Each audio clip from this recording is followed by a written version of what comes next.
સૌથી પહેલા વાત રાજ્ય હવામાન વિભાગે આપેલી આંકડાકીય માહિતી વિશે। છેલ્લા 24 કલાકમાં 99 તાલુકા એવા છે કે જ્યાં વરસાદ પડ્યો છે।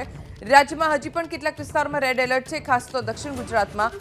છેલ્લા 24 કલાકમાં દ્વારકામાં 6.5 ઇંચ વરસાદ વરસ્યો, જે 24 કલાકમાં સર્વાધિક આંકડો છે। જૂનાગઢ તાલુકામાં 5.25 ઇંચ વરસાદ વરસ્યો છે। છેલ્લા 24 કલાકમાં જૂનાગઢ શહેરમાં 5.25 ઇંચ વરસાદના કારણે નીચાણવાળા વિસ્તારો પાણી થઈ ગયા। વેરાવળમાં પાટણ વેરાવળ જ્યાં 4.5 ઇંચ વરસાદ ખાબક્યો। 24 કલાકમાં ગીર સોમનાથના તાલાલામાં 4 ઇંચ વરસાદ પડ્યો।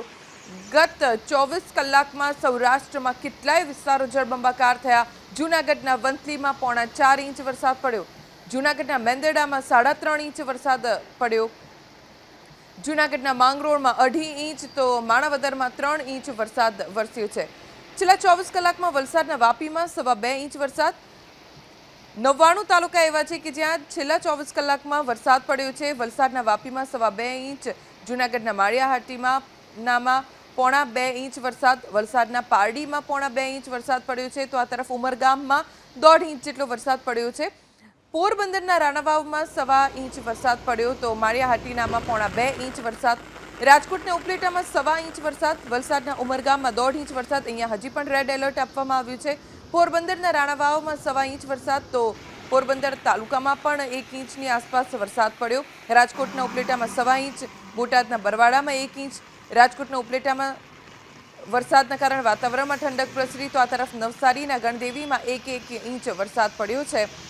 જૂનાગઢના કેશોદમાં પણ 1 ઇંચ વરસાદ પડ્યો છે। ધીમે ધીમે વરસાદનું જોર અહીંયા ઘટ્યું। મોરબીના ટંકારામાં 1 ઇંચ, નવસારીના ચીખલીમાં 1 ઇંચ વરસાદ વરસ્યો છે। આ તરફ નવસારીના ગણદેવીમાં 1 ઇંચ, ભાવનગરના મહુવામાં 0.5 ઇંચ વરસાદ નોંધાયો। કુલ મળીને 99 તાલુકા એવા છે કે જ્યાં વરસાદ પડ્યો છે। જૂનાગઢનું કેશોદ કે જ્યાં 1 ઇંચ વરસાદ પડ્યો। દ્વારકામાં સૌથી વધારે વરસાદ પડ્યો છે, 6.5 ઇંચ વરસાદ।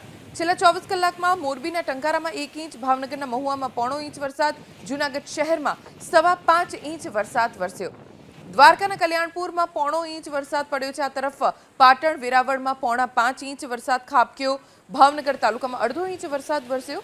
ગીર સોમનાથના તાલાલામાં પણ વરસાદનું જોર વધારે જોવા મળ્યું। બોટાદના રાણપુરમાં 1.5 ઇંચ વરસાદ, જૂનાગઢના વંથલીમાં 4.5 ઇંચ, મેંદરડામાં 3.5 ઇંચ વરસાદ પડ્યો છે।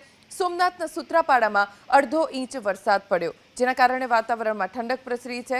અત્યાર સુધી સિઝનનો 38.28% વરસાદ રાજ્યમાં વરસી ચૂક્યો છે। સૌરાષ્ટ્રમાં સૌથી વધારે 57.10% વરસાદ વરસ્યો છે, જે સૌથી વધુ વરસાદ છે દરેક ઝોનનો। કચ્છમાં સિઝનનો અત્યાર સુધીમાં 51.10% વરસાદ પડ્યો છે। દક્ષિણ ગુજરાતમાં અત્યાર સુધી 40.50% વરસાદ વરસ્યો। મધ્ય ગુજરાતમાં સૌથી ઓછો, ઉત્તર ગુજરાતમાં અત્યાર સુધી 23.86% વરસાદ વરસ્યો છે અને મધ્ય ગુજરાતમાં 23.09% વરસાદ અત્યાર સુધીમાં વરસ્યો છે, જે સૌથી ઓછો વરસાદ છે। અહીંયા હજી પણ કેટલાક જિલ્લાઓમાં ગ્રામ્ય વિસ્તારો, ખાસ તો ખેડૂતો ચાતક નજરે રાહ જોઈ રહ્યા છે કે ક્યારે આવે વરસાદ।